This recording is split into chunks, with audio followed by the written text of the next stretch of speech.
Previous to 1765, the honour of England was dear to the people of the American colonies. King George had no more devoted subjects, his enemies no fiercer foes, and yet it required very little to reverse the scroll. The right claimed by the Crown to tax the colonists hardly menaced their material prosperity.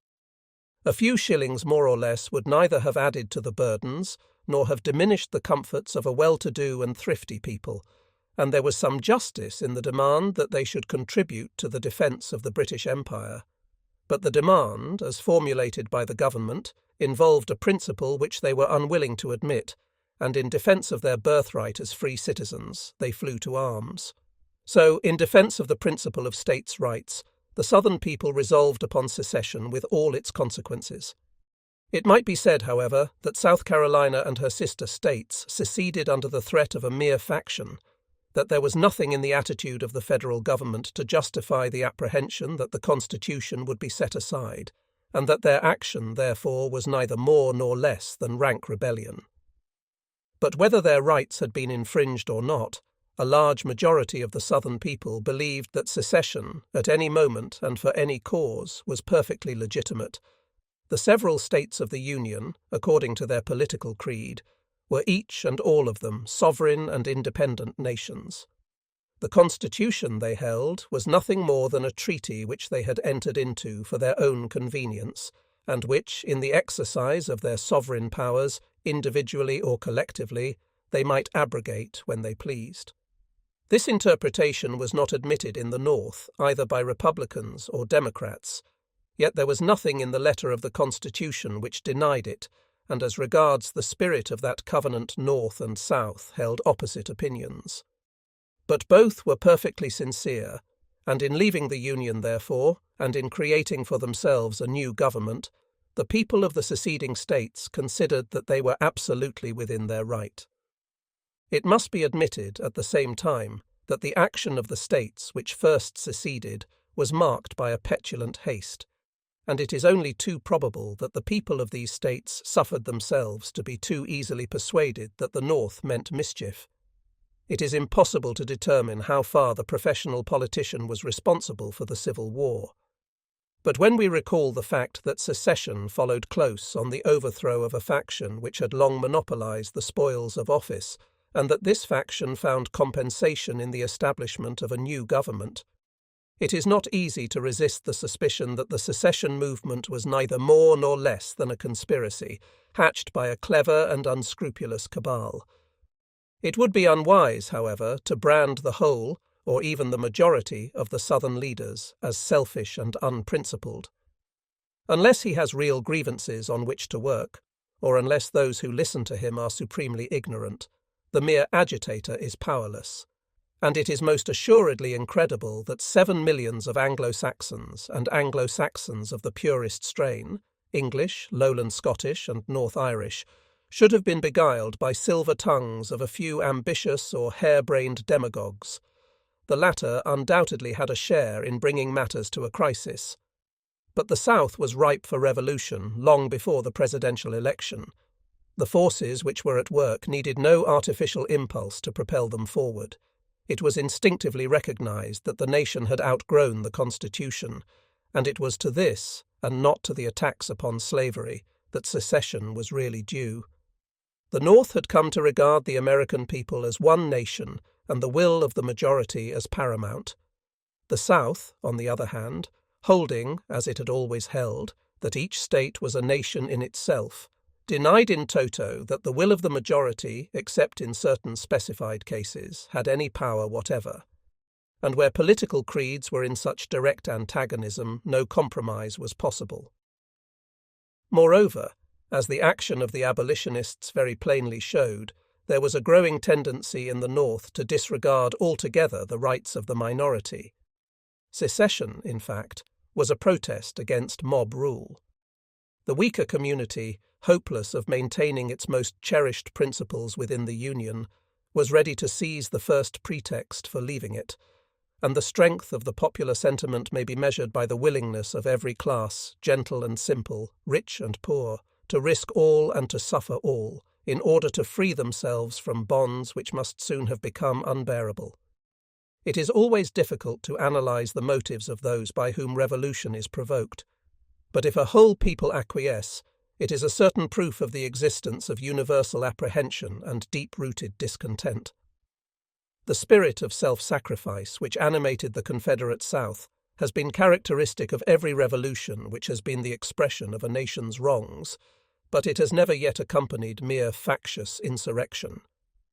When, in process of time, the history of secession comes to be viewed with the same freedom from prejudice as the history of the 17th and 18th centuries, it will be clear that the fourth great revolution of the English-speaking race differs in no essential characteristic from those which preceded it. It was not simply because the 5 members were illegally impeached in 1642, the 7 bishops illegally tried in 1688, men shot at Lexington in 1775, or slavery threatened in 1861, that the people rose. These were the occasions, not the causes of revolt. In each case, a great principle was at stake. In 1642, the liberty of the subject. In 1688, the integrity of the Protestant faith. In 1775, taxation only with consent of the taxed. In 1861, the sovereignty of the individual states. The accuracy of this statement, as already suggested, has been consistently denied. That the only principle involved in secession was the establishment of slavery on a firmer basis, and that the cry of states' rights was raised only by way of securing sympathy, is a very general opinion. But before it can be accepted, it is necessary to make several admissions. First, that the Southerners were absolutely callous to the evils produced by the institution they had determined to make permanent. Second, that they had persuaded themselves, in face of the tendencies of civilization, that it was possible to make it permanent. And third, that they conscientiously held their progress and prosperity to be dependent on its continued existence. Are we to believe that the standard of morals and intelligence was so low as these admissions would indicate?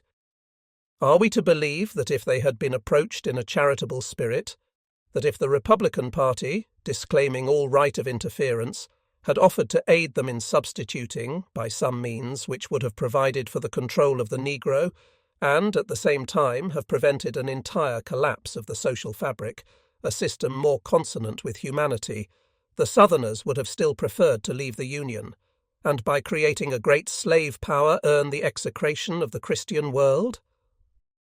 Unless the South be credited with an unusual measure of depravity and of short-sightedness, the reply can hardly be in the affirmative. And if it be otherwise, there remains but one explanation of the conduct of the seceding states, namely the dread that if they remained in the Union they would not be fairly treated. It is futile to argue that the people were dragooned into secession by the slaveholders. What power had the slaveholders over the great mass of the population, over the professional classes, over the small farmer, the mechanic, the tradesman, the labourer? Yet it is constantly asserted by Northern writers, although the statement is virtually an admission that only the few were prepared to fight for slavery, that the federal sentiment was so strong among the Southerners that terrorism must have had a large share in turning them into separatists.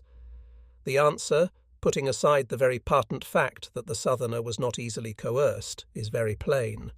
Undoubtedly, throughout the South there was much affection for the Union, but so in the first revolution there was much loyalty to the Crown, and yet it has never been asserted that the people of Virginia or of New England were forced into sedition against their will. The truth is that there were many Southerners who, in the vain hope of compromise, would have postponed the rupture. But when the right of secession was questioned and the right of coercion was proclaimed, all differences of opinion were swept away, and the people, thenceforward, were of one heart and mind. The action of Virginia is a striking illustration. The great border state, the most important of those south of Mason and Dixon's line, was not a member of the Confederacy when the provisional government was established at Montgomery. Nor did the secession movement secure any strong measure of approval. In fact, the people of Virginia, owing to their closer proximity to, and to their more intimate knowledge of, the North, were by no means inclined to make of the black Republican president the bugbear he appeared to the states which bordered on the Gulf of Mexico. whilst acknowledging that the South had grievances, they saw no reason to believe that redress might not be obtained by constitutional means. At the same time, although they questioned the expediency, they held no half-hearted opinion as to the right of secession, and in their particular case the right seems undeniable. When the Constitution of the United States was ratified, Virginia, by the mouth of its legislature, had solemnly declared that the powers granted to the federal government under the Constitution, being truly derived from the people of the United States, may be resumed by them whenever the same shall be perverted to their injury and oppression, and this declaration had been more than once reaffirmed. As already stated, this view of the political status of the Virginia citizen was not endorsed by the North. Nevertheless, it was not definitely rejected. The majority of the Northern people held the federal government paramount, but at the same time they held that it had no power either to punish or coerce the individual states.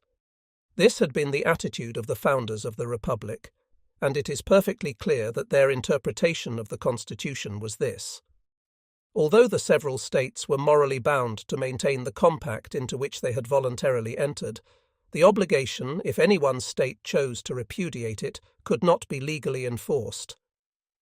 Their ideal was a union based upon fraternal affection, and in the halcyon days of Washington's first presidency, when the long and victorious struggle against a common enemy was still fresh in men's minds, and the sun of liberty shone in an unclouded sky, a vision so utopian perhaps seemed capable of realization. At all events, the promise of a new era of unbroken peace and prosperity was not to be sullied by cold precautions against civil dissensions and conflicting interests. The new order, under which every man was his own sovereign, would surely strengthen the links of kindly sympathy, and by those links alone it was believed that the Union would be held together. Such was the dream of the unselfish patriots who ruled the destinies of the infant republic. Such were the ideas that so far influenced their deliberations that, with all their wisdom, they left a legacy to their posterity which deluged the land in blood.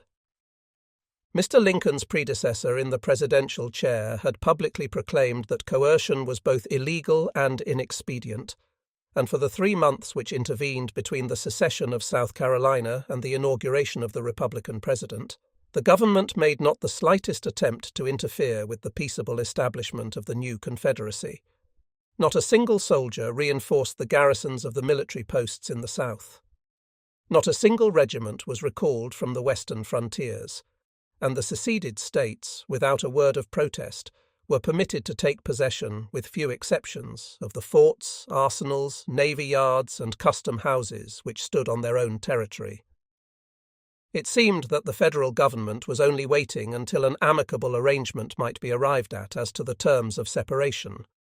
If, in addition to the words in which she had assented to the Constitution, further justification were needed for the belief of Virginia in the right of secession, it was assuredly to be found in the apparent want of unanimity on so grave a question even in the Republican Party, and in the acquiescent attitude of the federal government. The people of Virginia, however, saw in the election of a Republican president no immediate danger of the Constitution being perverted to their injury and oppression. The North, generally speaking, regarded the action of the secessionists with that strange and good-humoured tolerance with which the American citizen too often regards internal politics. The common sense of the nation asserted itself in all its strength. A union which could only be maintained by force was a strange and obnoxious idea to the majority. Amid the storm of abuse and insult in which the two extreme parties indulged, the abolitionists on the one side, the politicians on the other, Lincoln, the still strong man in a blatant land, stood calm and steadfast, promising justice to the South and eager for reconciliation. And Lincoln represented the real temper of the Northern people. So, in the earlier months of 1861, there was no sign whatever that the Old Dominion might be compelled to use the alternative her original representatives had reserved. The question of slavery was no longer to the fore. While reprobating the action of the Confederates, the President, in his inaugural address, March 4, 1861, had declared that the government had no right to interfere with the domestic institutions of the individual states, and throughout Virginia the feeling was strong in favor of the Union. Earnest endeavors were made to effect a compromise under which the seceded communities might renew the federal compact. The legislature called a convention of the people to deliberate on the part that the state should play, and the other states were invited to join in a peace conference at Washington. It need hardly be said that during the period of negotiation, excitement rose to the highest pitch. The political situation was the sole theme of discussion. In Lexington, as elsewhere, the one absorbing topic ousted all others, and in Lexington, as elsewhere, there was much difference of opinion. But the general sentiment was strongly Unionist, and in the election of members of the convention, an overwhelming majority had pronounced against secession. Between the two parties, however, there were sharp conflicts. A flagstaff flying the national ensign had been erected in Main Street, Lexington. The cadets fired on the flag, and substituting the state colours, placed a guard over them. Next morning, a report reached the Institute that the local company of volunteers had driven off the guard and were about to restore the stars and stripes. It was a holiday, and there were no officers present. The drums beat to arms. The boys rushed down to their parade ground, buckling on their belts and carrying their rifles. Ammunition was distributed, and the whole battalion, under the cadet officers, marched out of the Institute gates, determined to lower the emblem of Northern tyranny and drive away the volunteers. A collision would certainly have ensued had not the attacking column been met by the commandant. In every discussion on the action of the state, Jackson had spoken strongly on the side of the majority. In terse phrasi he had summed up his view of the situation. He was no advocate of secession. He deprecated the hasty action of South Carolina. "It is better," he said, "for the South to fight for her rights in the Union than out of it." But much as they loved the Union, the people of Virginia revered still more the principles inculcated by their forefathers, the right of secession and the illegality of coercion. And when the proposals of the peace conference came to nothing, when all hope of compromise died away, and the federal government showed no sign of recognizing the provisional government, it became evident even to the staunchest Unionist that civil war could no longer be postponed. From the very first, no shadow of a doubt had existed in Jackson's mind as to the side he should espouse, or the course he should pursue. "If I know myself," he wrote, "all I am and all I have is at the service of my country." According to his political creed, his country was his native state, and such was the creed of the whole South. In conforming to the ordinance of secession enacted by the legislatures of their own states, the people, according to their reading of the Constitution, acted as loyal and patriotic citizens. To resist that ordinance was treason and rebellion, and in taking up arms, they were not, in their own opinion, rebels at all. They were defending their states, that is, the nations to which they conceived themselves to belong, from invasion and conquest. When, after the incident described above, the cadets marched back to barracks, it was already so certain that the stars and stripes would soon be torn down from every flagstaff in Virginia that their breach of discipline was easily condoned. They were addressed by the commandant, and amid growing excitement officer after officer, hardly concealing his sympathy with their action, gave vent to his opinions on the approaching crisis. Jackson was silent. At length, perhaps in anticipation of some amusement, for he was known to be a stumbling speaker, the cadets called on him by name. In answer to the summons, he stood before them, not, as was his wont in public assemblies, with ill-dissembled shyness and awkward gesture, but with body erect and eyes sparkling. "Soldiers," he said, "when they make speeches should say but few words, and speak them to the point, and I admire, young gentlemen, the spirit you have shown in rushing to the defence of your comrades. But I must commend you particularly for the readiness with which you listened to the counsel and obeyed the commands of your superior officer. The time may come," he continued, and the deep tones, vibrating with unsuspected resolution, held his audience spellbound, "when your state will need your services, and if that time does come, Then draw your swords and throw away the scabbards." The crisis was not long postponed. Fort Sumter in Charleston Harbor, the port of South Carolina, was held by a federal garrison. The state had demanded its surrender, but no reply had been vouchsafed by Lincoln. On April 8th, a message was conveyed to the governor of the state that an attempt would be made to supply the troops with provisions. This message was telegraphed to Montgomery, still the capital of the Confederacy, and the government ordered the reduction of the fort. On the morning of April 12th, the southern batteries opened fire, and the next day, when the flames were already scorching the doors of the magazine, the standard of the Union was hauled down. 2 days later, Lincoln spoke with no uncertain voice. 75,000 militia were called out to suppress the rebellion. The North gave the president loyal support. The insult to the flag set the blood of the nation, of Democrat and Republican, aflame. The time for reconciliation was past. The Confederates had committed an unpardonable crime. They had forfeited all title to consideration, and even in the minds of those Northerners who had shared their political creed, the memory of their grievances was obliterated. So far, Virginia had given no overt sign of sympathy with the Revolution, but she was now called upon to furnish her quota of regiments for the Federal Army. To have acceded to the demand would have been to abjure the most cherished principles of her political existence. As the federal government, according to her political faith, had no jurisdiction whatever within the boundaries of states which had chosen to secede, it had not the slightest right to maintain a garrison in Fort Sumter. The action of the Confederacy in enforcing the withdrawal of the troops was not generally approved of, but it was held to be perfectly legitimate, and Mr. Lincoln's appeal to arms for the purpose of suppressing what, in the opinion of Virginia, was a strictly constitutional movement, was instantly and fiercely challenged. Neutrality was impossible. She was bound to furnish her tale of troops, and thus belie her principles, or to secede at once and reject with a clean conscience the President's mandate.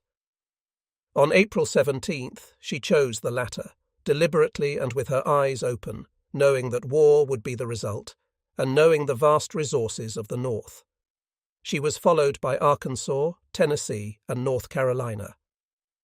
The world has long since done justice to the motives of Cromwell and of Washington, and signs are not wanting that before many years have passed it will do justice to the motives of the Southern people. They were true to their interpretation of the Constitution, and if the morality of secession may be questioned, if South Carolina acted with undue haste and without sufficient provocation, if certain of the Southern politicians desired emancipation for themselves that they might continue to enslave others, it can hardly be denied that the action of Virginia was not only fully justified, but beyond suspicion. The wildest threats of the Black Republicans, their loudly expressed determination, in defiance of the Constitution, to abolish slavery, if necessary by the bullet and the sabre, shook in no degree whatever her loyalty to the Union. Her best endeavours were exerted to maintain the peace between the hostile sections, and not till her liberties were menaced did she repudiate a compact which had become intolerable.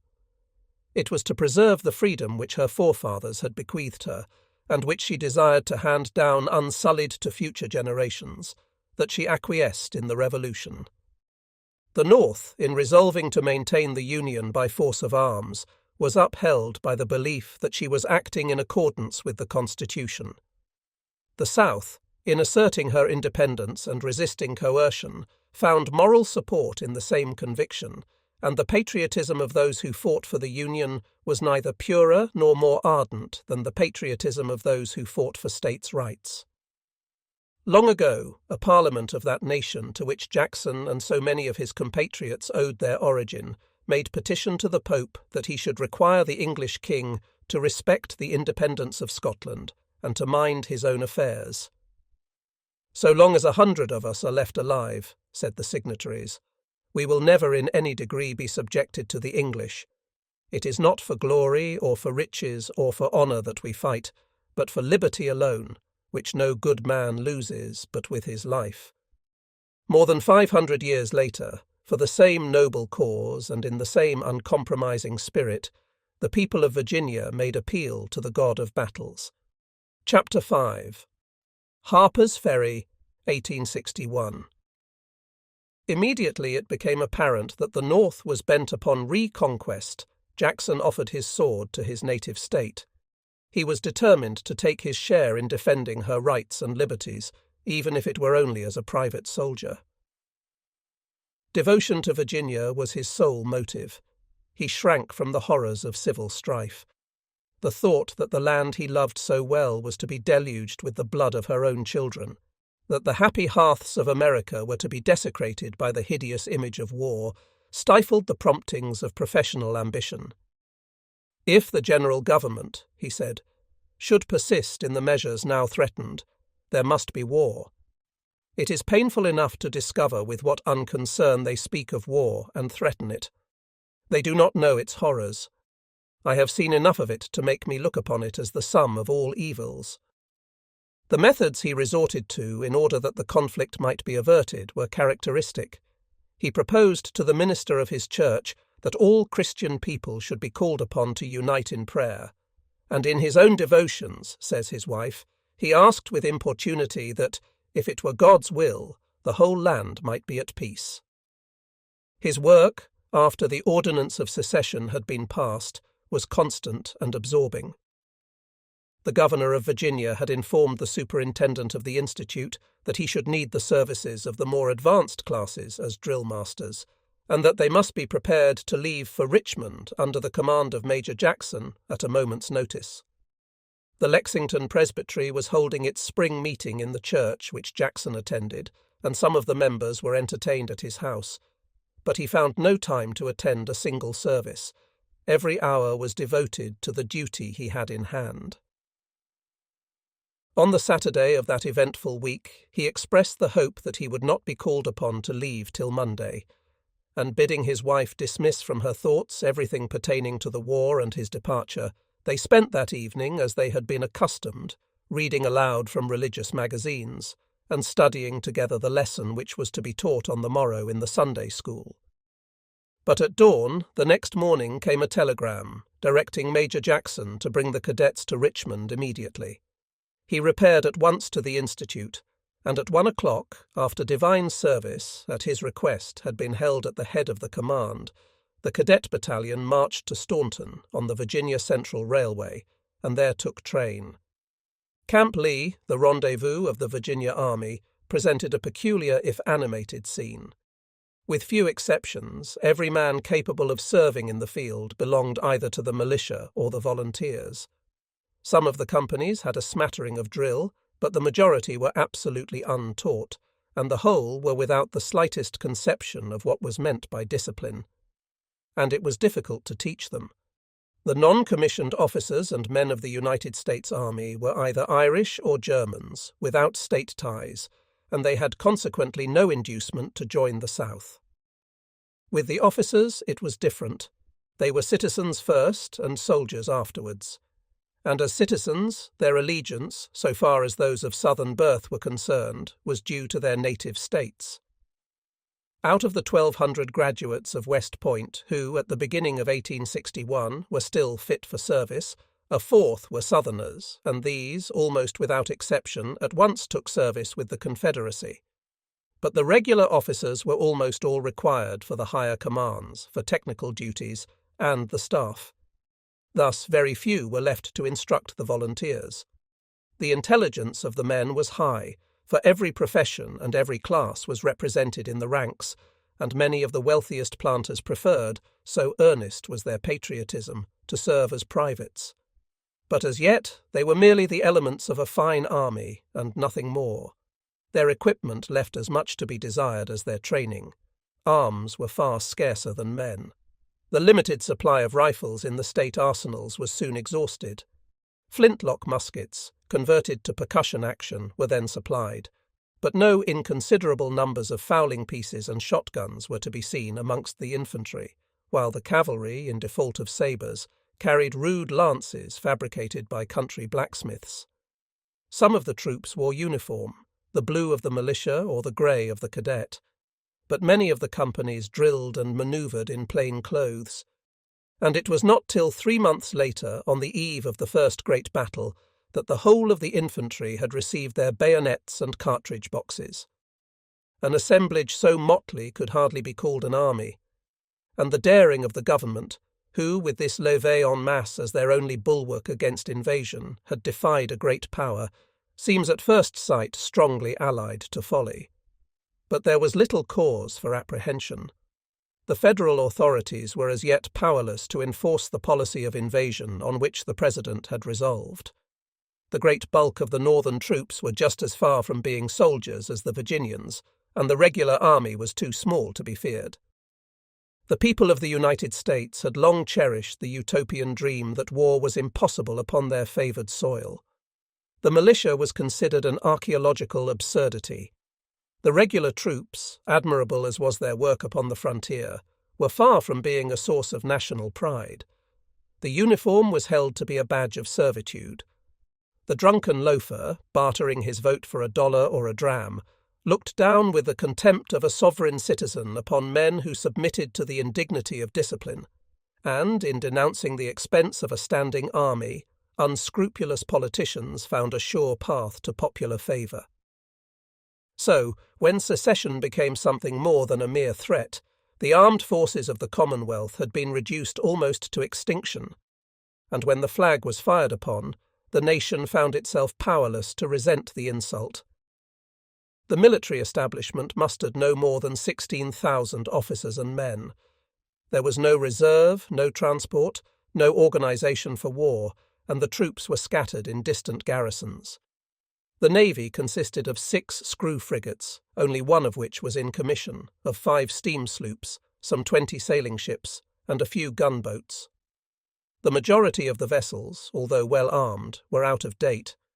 9,000 officers and men were the extent of the personnel, and several useful craft, together with more than 1,200 guns, were laid up in Norfolk Dockyard on the coast of Virginia, within 100 miles of Richmond. The cause of the Confederacy, although her white population of 7 million souls was smaller by 2/3 than that of the North, was thus far from hopeless. The North undoubtedly possessed immense resources, but an efficient army, even when the supply of men and arms be unlimited, cannot be created in a few weeks, or even in a few months, least of all an army of invasion. Undisciplined troops, if the enemy be ill-handled, may possibly stand their ground on the defensive, as did Jackson's riflemen at New Orleans or the Colonials at Bunker's Hill. But fighting behind earthworks is a very different matter to making long marches and executing complicated manoeuvres under heavy fire. Without a trained staff and an efficient administration, an army is incapable of movement. Even with a well-organised commissariat, it is a most difficult business to keep a marching column supplied with food and forage, and the problem of transport, unless a railway or a river be available, taxes the ability of the most experienced leader. A march of 80 or 100 miles into an enemy's country sounds a simple feat, but unless every detail has been most carefully thought out, it will not improbably be more disastrous than a lost battle. A march of 200 or 300 miles is a great military operation, a march of 600 an enterprise of which there are few examples. To handle an army in battle is much less difficult than to bring it onto the field in good condition, and the student of the Civil War may note with profit how exceedingly chary were the generals during the first campaigns of leaving their magazines. It was not till their auxiliary services had gained experience that they dared to manoeuvre freely, and the reason lay not only in deficiencies of organisation, but in the nature of the country. Even for a stationary force, standing on the defensive, unless immediately backed by a large town or a railway, the difficulties of bringing up supplies were enormous. For an invading army, increasing day by day the distance from its base, they became almost insuperable.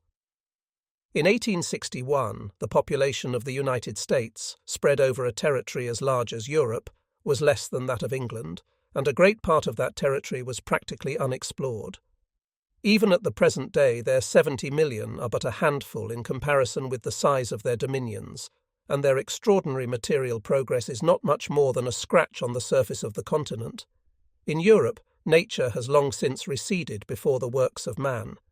In America, the struggle between them has but just begun, and except upon the Atlantic seaboard, man is almost lost to sight in the vast spaces he has yet to conquer. In many of the oldest states of the Union, the cities seem set in clearings of the primeval forest. The wild woodland encroaches on the suburbs, and within easy reach of the very capital are districts where the Indian hunter might still roam undisturbed. The traveller lands in a metropolis as large as Paris. Before a few hours have passed, he may find himself in a wilderness as solitary as the Transvaal, and although within the boundaries of the townships he sees little that differs from the England of the 19th century, beyond them there is much that resembles the England of the Restoration. Except over a comparatively small area, an army operating in the United States would meet with the same obstacles as did the soldiers of Cromwell and Turenne. Roads are few and indifferent, towns few and far between. Food and forage are not easily obtainable, for the country is but partially cultivated. Great rivers, bridged at rare intervals, issue from the barren solitudes of rugged plateaus. In many low-lying regions, a single storm is sufficient to convert the undrained alluvial into a fetid swamp, and tracts as large as an English county are covered with pathless forest. Steam and the telegraph, penetrating even the most lonely jungles, afford, it is true, such facilities for moving and feeding large bodies of men that the difficulties presented by untamed nature have undoubtedly been much reduced. Nevertheless, the whole country, even today, would be essentially different from any European theatre of war, save the steppes of Russia. And in 1861 railways were few, and the population comparatively insignificant. The impediments then in the way of military operations were such as no soldier of experience would willingly encounter with an improvised army. It was no petty republic that the North had undertaken to coerce. The frontiers of the Confederacy were far apart. The coast washed by the Gulf of Mexico is 800 miles south of Harper's Ferry on the Potomac. The Rio Grande, the river boundary of Texas, is 1,700 miles west of Charleston on the Atlantic. And over this vast expanse ran but 6 continuous lines of railway. Although in the Potomac and the Ohio the Federals possessed 2 excellent bases of invasion, on which it was easy to accumulate both men and supplies, the task before them, even had the regular army been large and well equipped, would have been sufficiently formidable. The city of Atlanta, which may be considered as the heart of the Confederacy, was 60 days' march from the Potomac, the same distance as Vienna from the English Channel, or Moscow from the Niemen. New Orleans, the commercial metropolis, was 36 days' march from the Ohio, the same distance as Berlin from the Moselle. Thus space was all in favour of the South. Even should the enemy overrun her borders, her principal cities, few in number, were far removed from the hostile bases, and the important railway junctions were perfectly secure from sudden attack. And space, especially when means of communication are scanty and the country affords few supplies, is the greatest of all obstacles. The hostile territory must be subjugated piecemeal, state by state, province by province, as was Asia by Alexander. And after each victory a new base of supply must be provisioned and secured, no matter at what cost of time, before a further advance can be attempted. Had Napoleon in the campaign against Russia remained for the winter at Smolensko and firmly established himself in Poland, Moscow might have been captured and held during the ensuing summer. But the occupation of Moscow would not have ended the war. Russia, in many respects, was not unlike the Confederacy. She had given no hostages to fortune in the shape of rich commercial towns. She possessed no historic fortresses, and so offered but few objectives to an invader. If defeated or retreating, her armies could always find refuge in distant fastnesses. The climate was severe, the internal trade inconsiderable. To bring the burden of war home to the mass of the population was difficult, and to hold the country by force impracticable. Such were the difficulties which the genius of Napoleon was powerless to overcome, and Napoleon invaded Russia with 500,000 of seasoned soldiers. And yet with an army of 75,000 volunteers, and without the least preparation, the federal government was about to attempt an enterprise of even greater magnitude. The northern states were not bent merely on invasion, but on reconquest, not merely on defeating the hostile armies, on occupying their capital and exacting contributions, but on forcing a proud people to surrender their most cherished principles, to give up their own government, and to submit themselves, for good and all, to what was practically a foreign yoke. And this was not all. It has been well said by a soldier of Napoleon, writing of the war in Spain, that neither the government nor the army are the real bulwarks against foreign aggression, but the national character. The downfall of Austria and of Prussia was practically decided by the first great battle. The nations yielded without further struggle. Strangers to freedom, crushed by military absolutism, the prostration of each and all to an irresponsible despot, had paralyzed individual energy. Spain, on the other hand, without an army and without a ruler, but deriving new strength from each successive defeat, first taught Napoleon that he was not invincible, and the same spirit of liberty which inspired the people of the peninsula inspired, to an even higher degree, the people of the Confederate States. The northern states, moreover, were about to make a new departure in war. The manhood of a country has often been called upon to defend its borders, but never before had it been proposed to invade a vast territory with a civilian army, composed, it is true, of the best blood in the Republic, but without the least tincture of military experience. Nor did the senior officers, professionals though they were, appear more fitted for the enterprise than the men they led. The command of a company or squadron against the Redskins was hardly an adequate probation for the command of an army, or even a brigade, of raw troops against a well-armed foe. Had the volunteers been associated with an equal number of trained and disciplined soldiers, as had been the case in Mexico, they would have derived both confidence from their presence and stability from their example. Had there been even an experienced staff, capable of dealing with large forces, and an efficient commissariat, capable of rapid expansion, they might have crushed all organized opposition. But only 3,000 regulars could be drawn from the western borders. The staff was as feeble as the commissariat, and so, from a purely military point of view, the conquest of the South appeared impossible. Her self-sustaining power was far greater than has been usually imagined. On the broad prairies of Texas, Arkansas, and Louisiana ranged innumerable herds. The area under cultivation was almost equal to that north of the Potomac and the Ohio. The pastoral districts, the beautiful valley of Virginia, the great plains of Georgia, the fertile bottoms of Alabama, were inexhaustible granaries. The amount of livestock, horses, mules, oxen, and sheep, was actually larger than in the north, and if the acreage under wheat was less extensive, the deficiency was more than balanced by the great harvests of rice and maize. Men of high ability, but profoundly ignorant of the conditions which govern military operations, prophesied that the South would be brought back to the Union within 90 days. General Winfield Scott, on the other hand, Commander-in-Chief of the Federal armies, declared that its conquest might be achieved in 2 or 3 years by a young and able general, a Wolfe, a Desai, a Hoche, with 300,000 disciplined men kept up to that number.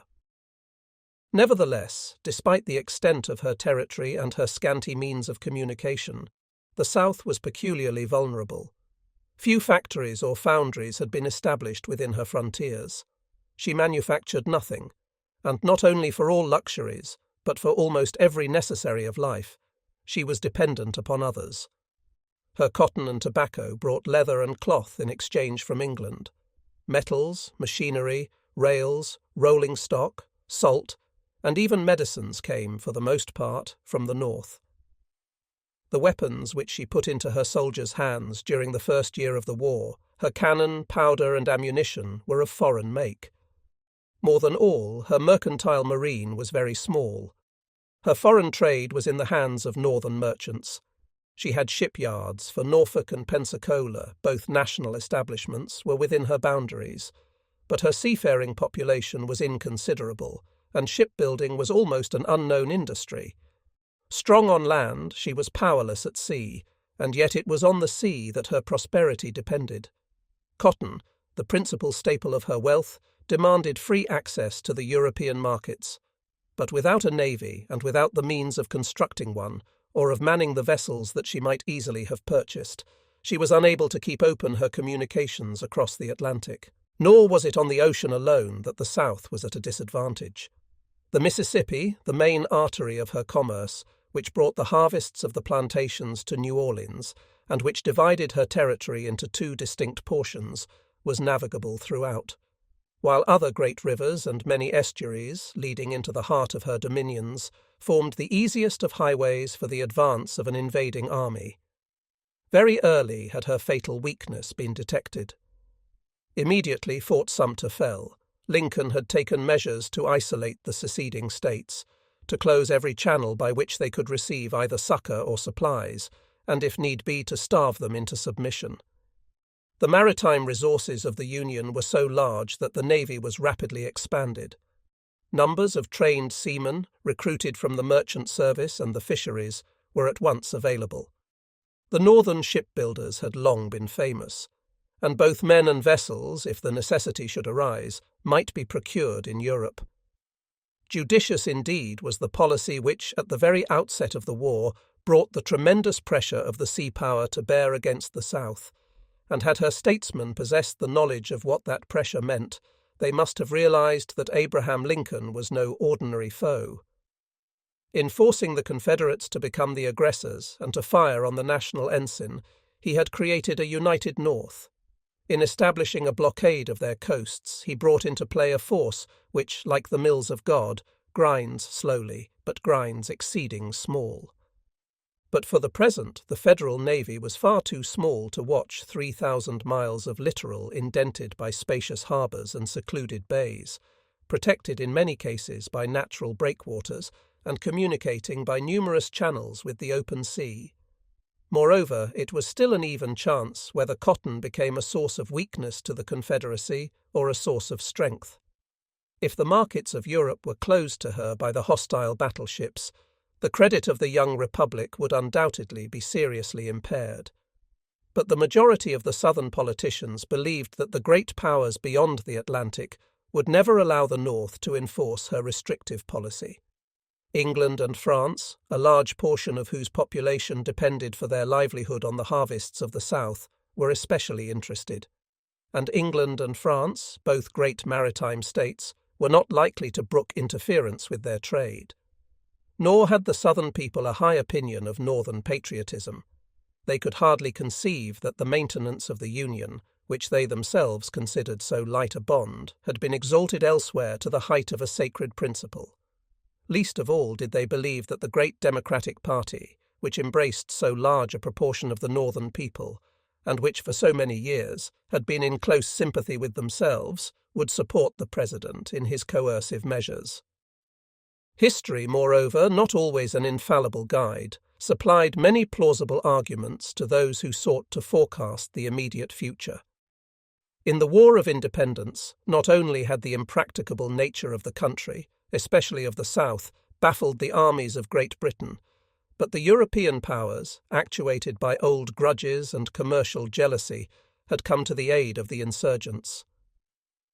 On a theatre of war where trained and well-organised forces had failed, it was hardly to be expected that raw levies would succeed.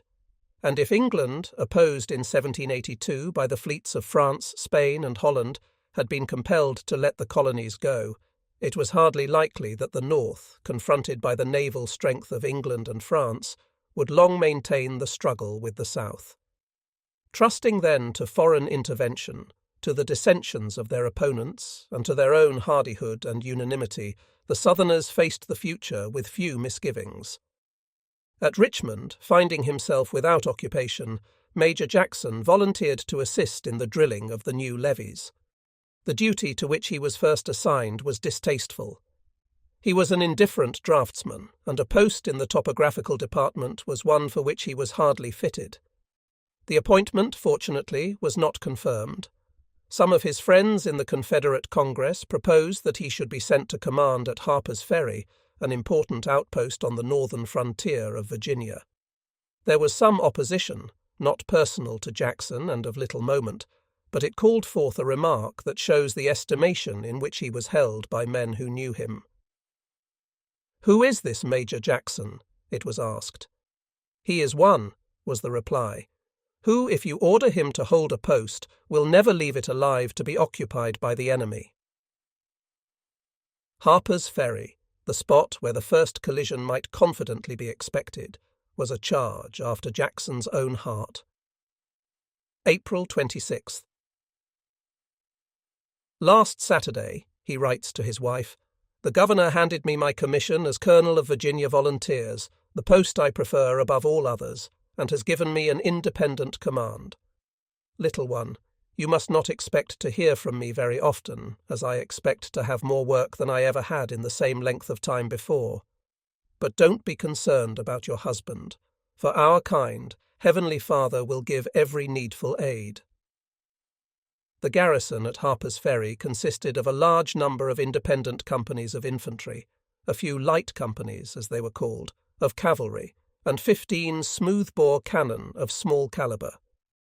This force numbered 4,500 officers and men, of whom all but 400 were Virginians. Jackson's appearance was not hailed with acclamation.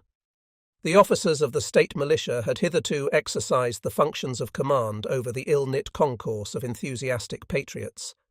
The militia, however, was hardly more than a force on paper, and the camp swarmed with generals and field officers who were merely civilians in gaudy uniform. By order of the state legislature, these gentlemen were now deprived of their fine feathers. Every militia officer above the rank of captain was deposed, and the governor of Virginia was authorized to fill the vacancies. This measure was by no means popular. Both by officers and men, it was denounced as an outrage on freemen and volunteers, and the companies met in convention for the purpose of passing denunciatory resolutions. Their new commander was a sorry substitute for the brilliant figures he had superseded. The militia generals had surrounded themselves with a numerous staff, and on fine afternoons, it was said, the official display in Harper's Ferry would have done no discredit to the Champs-Élysées. Jackson had but 2 assistants who, like himself, still wore the plain blue uniform of the Military Institute. To eyes accustomed to the splendid trappings and prancing steeds of his predecessors, there seemed an almost painful want of pomp and circumstance about the Colonel of Volunteers.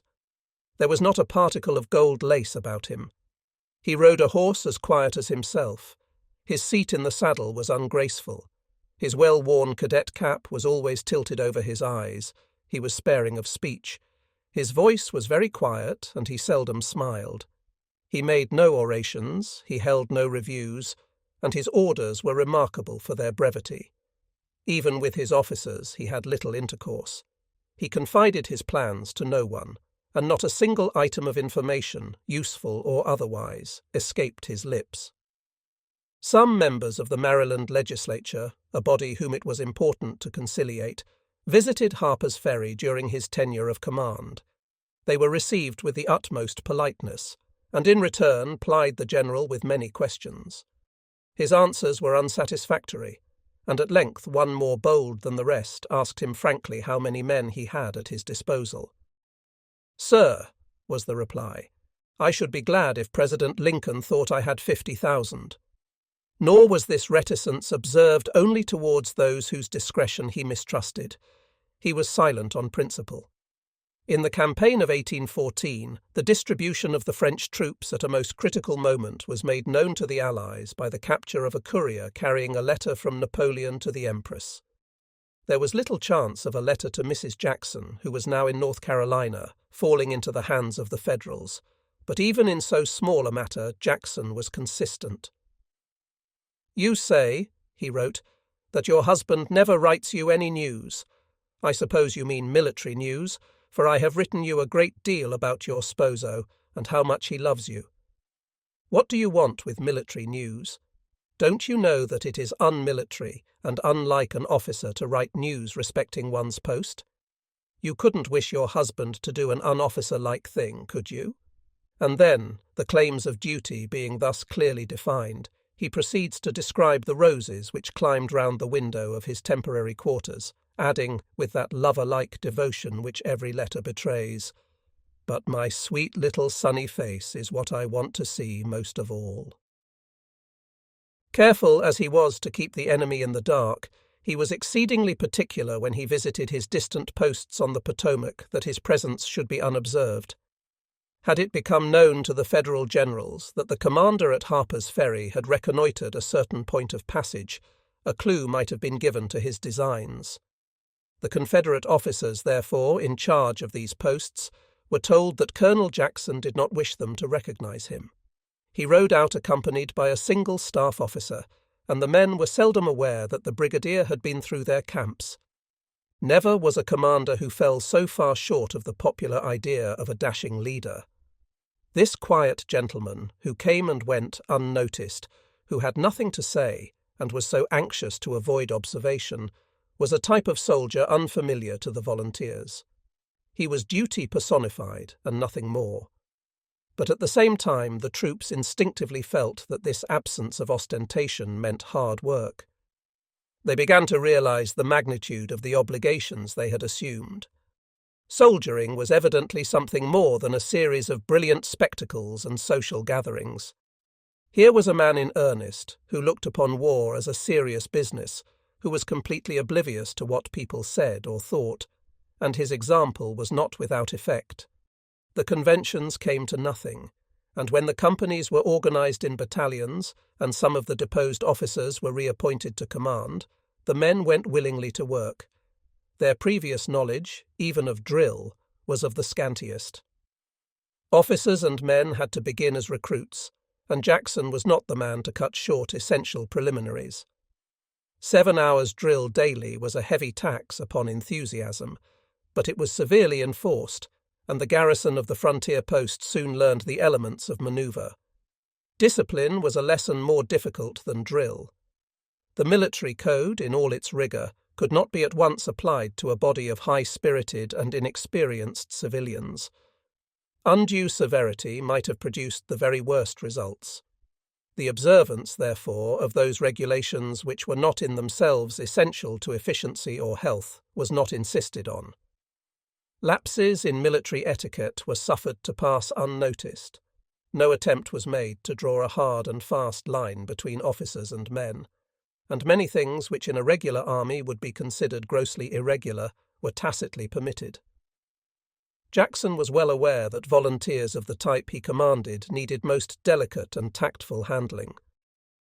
The chief use of minute regulations and exacting routine is the creation of the instinct of obedience. Time was wanting to instill such instinct into the Confederate troops, and the intelligence and patriotism of the men, largely of high class and good position, who filled the ranks, might be relied upon to prevent serious misconduct. Had they been burdened with the constant acknowledgement of superior authority which becomes a second nature to the regular soldier, disgust and discontent might have taken the place of high spirit and goodwill. But at the same time wilful misbehaviour was severely checked. Neglect of duty and insubordination were crimes which Jackson never forgave, and deliberate disobedience was in his eyes as unmanly an offence as cowardice. He knew when to be firm as well as when to relax, and it was not only in the administration of discipline that he showed his tact. He was the most patient of instructors. So long as those under him were trying to do their best, no one could have been kinder or more forbearing, and he constantly urged his officers to come to his tent when they required explanation as to the details of their duty. Besides discipline and instruction, Jackson had the entire administration of his command upon his hands. Ammunition was exceedingly scarce, and he had to provide for the manufacture of ball cartridges. Transport there was none, but the great wagons of the valley farmers supplied the deficiency. The equipment of the artillery left much to be desired, and ammunition carts, or caissons, were constructed by fixing roughly made chests on the running gear of wagons. The supply and medical services were non-existent, and everything had to be organized de novo. Thus the officer in command at Harper's Ferry had his hands full. And in addition to his administrative labours, there was the enemy to be watched, information to be obtained, and measures of defence to be considered. A glance at the map will show the responsibilities of Jackson's position.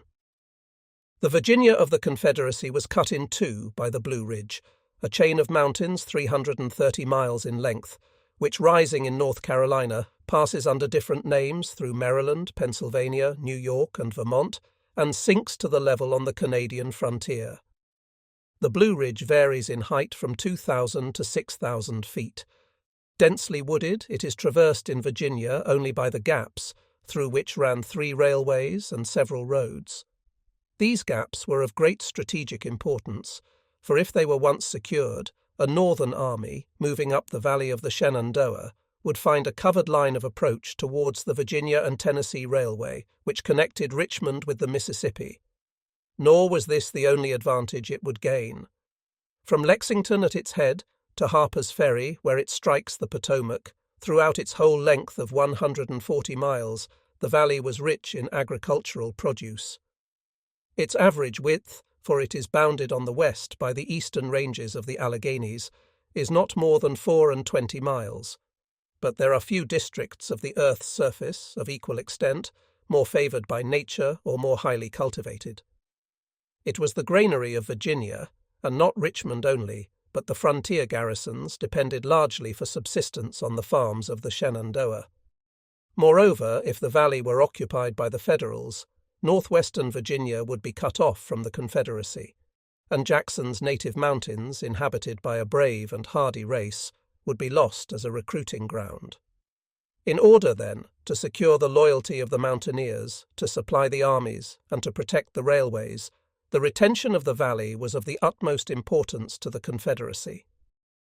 The key of the communication with the northwest was Winchester, the chief town of the lower valley, 26 miles, in an air line southwest of Harper's Ferry. From Winchester, 2 highways lead westward by Romney and Moorfield, 4 lead east and southeast, crossing the Blue Ridge by Snickers, Ashby's, Manassas, and Chester's Gaps. And the first object of the Confederate force at Harper's Ferry was to cover this nucleus of roads. During the month of May, the garrison of the frontier post was undisturbed by the enemy. Lincoln's first call had been for 75,000 volunteers. On May 3rd, he asked for an additional $40,000. These, when trained, with 18,000 seamen and a detachment of regulars, would place at his disposal 150,000 men.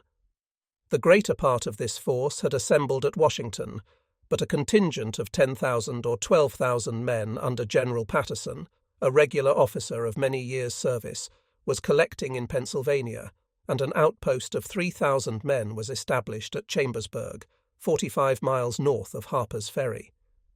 These troops, however, though formidable in numbers, were as ill prepared for war as the Confederates, and no immediate movement was to be anticipated. Not only had the federal authorities to equip and organize their levies, but the position of Washington was the cause of much embarrassment.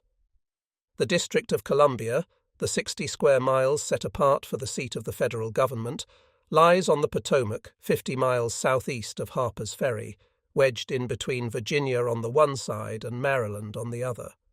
The loyalty of Maryland to the Union was more than doubtful.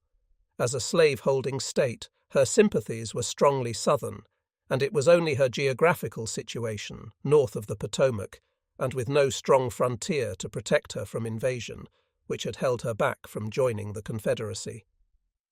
As only a single line of railway connected Washington with the North, passing through Baltimore, the chief city of Maryland, a very hotbed of secession sentiment, the attitude of the state was a matter of the utmost anxiety to the federal government. An attempt to send troops through Baltimore to Washington had provoked a popular commotion and some bloodshed. Stern measures had been necessary to keep the railway open. Baltimore was placed under martial law and strongly garrisoned. But despite these precautions, for some weeks the feeling in Maryland was so hostile to the Union that it was not considered safe for the northern troops to cross her territory, except in large numbers, and the concentration at Washington of a force sufficient to defend it was thus attended with much difficulty. A single railroad, too, the Baltimore and Ohio, connected Washington with the West. Crossing the Potomac at Harper's Ferry and following the course of the river, it ran for 120 miles within the confines of Virginia. Thus, the district commanded by Jackson embraced an artery of supply and communication which was of great importance to the enemy. The natural course would have been to destroy the line at once, but the susceptibilities of both Maryland and West Virginia had to be considered. The stoppage of all traffic on their main trade route would have done much to alienate the people from the South, and there was still hope that Maryland might throw in her lot with her seceded sisters. The line was therefore left intact, and the company was permitted to maintain the regular service of trains, including the mails. For this privilege, however, Jackson exacted toll,